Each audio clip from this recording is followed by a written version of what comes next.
और माँ ने मेरी अंतर्मन की पुकार सुनी। उनकी अनुभूति की प्रबलता धीरे धीरे महसूस होने लगी, जैसे एक कृपा उनकी ऊर्जा के रूप में, उनके द्वारा दी गई ऊर्जा के रूप में मेरे साथ महसूस होने लगी। मैं इस बात से बिल्कुल भी अनजान कि माँ की दया की प्राप्ति हो रही है। हाँ, जीवन परिणाम क्या होगा इसकी चिंता भी बिल्कुल नहीं दिमाग में, या दिमाग में ख्याल ही नहीं आता था कि क्या होना है। मैंने तो सौंप दिया उनको कि माँ, मैं तो बस आपको जानती हूँ। ना कोई मंत्र का ज्ञान, ना उनकी आराधना का ज्ञान, कुछ भी ऐसा नहीं कि जिनसे मैं इस बात का दावा कर सकूं कि नहीं मैंने ये किया या वो किया। जो एक अंदर मन से जो भी उनके लिए मेरी श्रद्धा होती थी, मैं उनके चरणों में अर्पित करती थी। माँ है, बच्चे की पुकार उन्होंने सुनी। धीरे धीरे धीरे एक हृदय बंधन आप कह सकते हैं कायम होना शुरू हुआ और प्रगाढ़ता बढ़ती गई। एक हृदय में अजीब सी वेदना, मैं और मेरी माँ, मैं और मेरी माँ। जय जय महालक्ष्मी, जय जय महालक्ष्मी। खैर, शायद माँ को अपने बच्चे पे दया आई और उन्होंने मेरी पुकार सुनी। एक एहसास सा होने लगा कि माँ मेरे साथ है, माँ मेरे साथ है। इसी दौरान जो मैं विशेष क्या हुआ मेरे साथ, उसको साझा करना चाहती हूँ। शरद ऋतु का समय, संध्या काल हो ही चुका था। उस दिन व्यस्तता के कारण सुबह के समय में मंदिर जाना संभव नहीं हो पाया। संध्या काल मैं खैर माँ की शरण में गई और मैंने उनको आवाज़ लगाई, बस नमस्तुते महामाये श्रीपीठे सुरपूजिते शंख चक्र गदाहस्ते महालक्ष्मी नमस्तुते, महालक्ष्मी नमस्तुते। जय जय मम हृदयवासिनी, जय जय मम अंतःकरणवासिनी देवी। आप ही सर्वशक्ति असी माँ, आप ही सर्वशक्ति। आप परम दयालु असी माँ, आप परम दयालु असी माँ। आप ही रूपस्य महाकाली, आप ही रूपस्य महालक्ष्मी, आप ही रूपस्य महासरस्वती। जय जय मम अंतःकरणवासिनी, जय जय देवी। कृपाः करः मां, कृपाः करः मां, मम चरणवन्दनः आपः स्वीकार करः मां, स्वीकार करः मां, स्वीकार करः मां। सहसा अचानक अनुभव हुआ कि कुछ तीव्र वेग का सामना हुआ। मुझे समझ नहीं आया कि क्या हुआ मेरे साथ। मैं मूर्ख मानव की समझ से बाहर कि उनकी कृपा, उनका उनकी दया से मैं अनजान।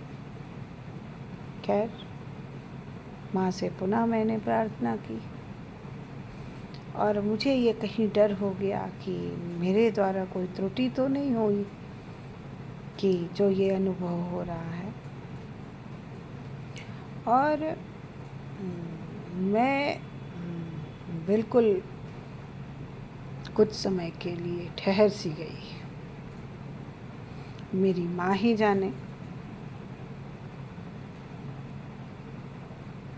खैर, मैं वापस अपने घर को आई। कुछ समय बीता, कुछ एक अनुभव अलग से होने लगे। एक ज्ञान कि ये चीज़ें होनी है, ये चीज़ें मुझे दिख रही हैं, ये चीज़ें ऐसे होनी है।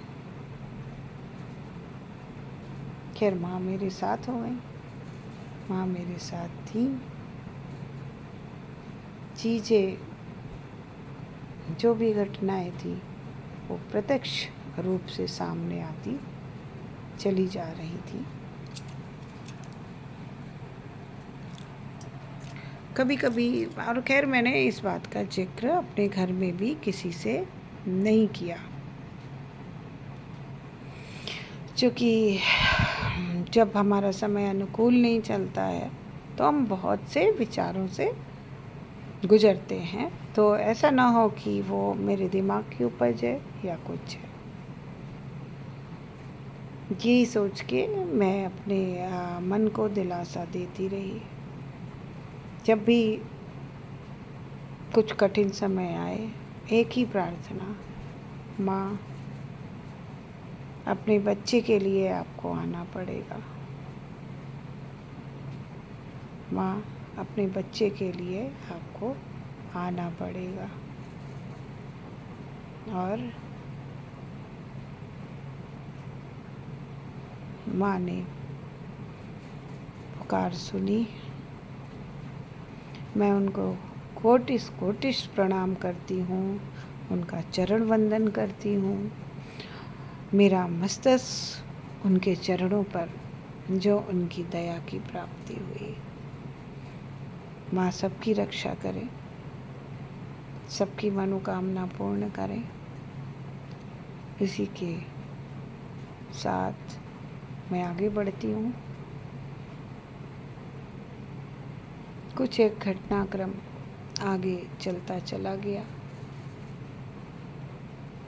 नवरात्रि का समय आया। बहुत विशेष इच्छा थी कि माँ का श्रृंगार मेरे घर में हो, मेरे निवास स्थान में हो। मैंने माँ के आशीर्वाद से वो संपन्न हुआ। श्रृंगार माँ का, इतनी खुशी मुझको प्राप्त हुई कि शायद मेरे लिए इस जन्म में क्या, किसी भी जन्म में संभव नहीं है कहना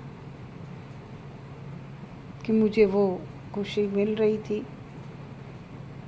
पूरा जो मन मस्तिष्क है वो एक अजीब से वातावरण में चल रहा था।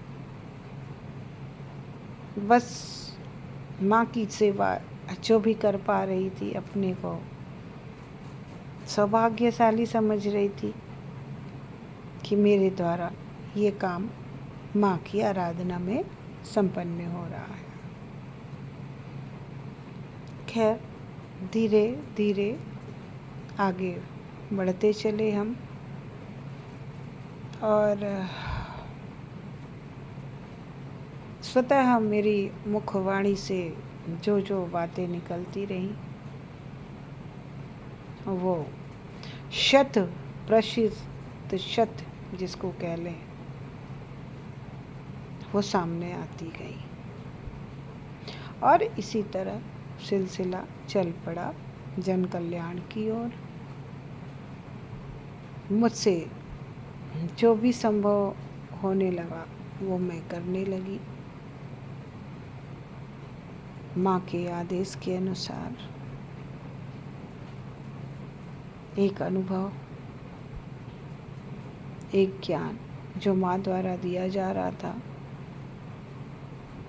वॉइस ऑफ त्रिशक्ति के रूप में माँ का जो विग्रह है वो त्रिरूप में है।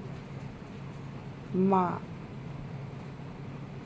की छवि, माँ का विग्रह महाकाली, महालक्ष्मी और महासरस्वती के रूप में काशीखंड में विराजित है। और आज मैं आप सबके सामने हूँ।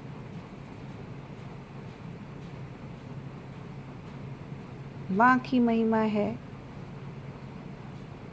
कि अभी तक मेरे सारे प्रयास जो जन कल्याण के लिए, लोगों का कष्ट हरण हो, जो भी प्रयास किए गए सफल रहे। मैं माँ से प्रार्थना करती हूँ कि कोई भी, जहाँ तक मेरी ये वाणी पहुँच रही है, उनके सारे दुख दूर हों, उनको काशीखंड महालक्ष्मी की महिमा का ज्ञान हो, उनकी ऊर्जा से उनके सारे कष्टों का हरण हो, ऐसी मैं माँ से प्रार्थना करती हूँ। अब मैं मेरे नेक्स्ट वीडियो में मैं आप लोगों को बताने वाली हूँ कि क्या अलग है। अभी तक तो मैं उनकी शरण में, या माँ का आशीर्वाद जो मुझे मिला, आप सब लोगों के लिए मिला, उद्देश्य कि मैं जितनी भी जन सेवा कर पाऊँ वो मेरे लिए कम है। मेरा नेक्स्ट वीडियो जल्दी ही आपके सामने होगा। कुछ ऐसा उस अनुभव के साथ कि किसी ने अपनी मोबाइल से किसी कारणवश मेरी एक पिक ली। पिक मेरी ना आंखें किसी और की आई, जो माँ की छवि लिए हुए थी। वो मेरा पहला अनुभव था जब मुझे पता लगा कि फ़ोटोज़ जो मेरी खींची जा रही हैं वो मेरी आ ही नहीं रही हैं। तो ये है मेरी माँ की महिमा। जय जय श्री महालक्ष्मी काशीखंड त्रिशक्ति। आगे आप ये भी पाएंगे कि माँ की जो छवि इस फ़ोटो रूप में, ये मैं आगे बढ़ा रही हूँ। इनके पावन दर्शन से आप सब भी लाभान्वित हों कि मेरे नेत्र जिधर घूमे, माँ ने अपनी इस छवि में उधर ही नेत्र घुमाए। ये सब आगे तो मैं ईश्वर से प्रार्थना करती हूँ कि आप सब भी जब उनकी शरण में रहें, जाएं, आपको उनकी ऊर्जा की प्राप्ति हो, आप उससे अपने सारे कष्टों का स्वयं हरण करें। ईश्वर की शक्ति से आप सब का जीवन सुखमय हो, उनके शरण की ऊर्जा आप सबके जीवन का कष्ट हरे। यही मेरी प्रार्थना है। मेरी माँ भगवती, मेरी माँ, मेरी गुरु, मेरी आराध्या माँ महालक्ष्मी त्रिशक्ति काशीखंड से। जय जय महालक्ष्मी त्रिशक्ति काशीखंड। आप सभी लोगों का समय शुभ हो, मंगलमय हो, एक सच्चे पथ पर चलते हुए आप सभी का भविष्य उज्जवल हो, यही मनोकामना। तब तक के लिए आप स्वस्थ रहें, आपका परिवार स्वस्थ रहे, आप सबको असीम खुशियों की प्राप्ति हो। जय जय महालक्ष्मी काशी।